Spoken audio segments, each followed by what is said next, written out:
Siemka, jedziemy na bieg w Poznaniu, aby spotkać influencerów.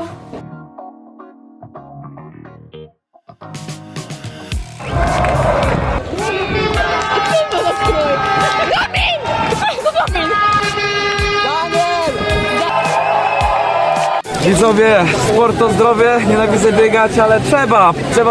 Dokładnie. Wiesz, to trzeba lubić? No nie trzeba. No nie trzeba, a powiem tak, mam medal i jest Ale fajnie. tak. Jest fajnie, chcesz dotknąć? No, Ostry taki, wiesz, pa. o kurde no. Do komuś, a nikomu nic nie zrobimy. Nie, fajnie jest robić rzeczy, których nie lubi, Mikowi, że tu nie przyjechał. bo Michu wali bieg, No właśnie, A ale on szczerze? tylko odpadł. bo ja za niego wszedłem, więc dzięki Michu. Tak, więc mega docenię, że mogłem, bo mam medal dzięki temu. Tyle widzowie, pozdro. Subskrybujcie, lajkujcie, komentujcie.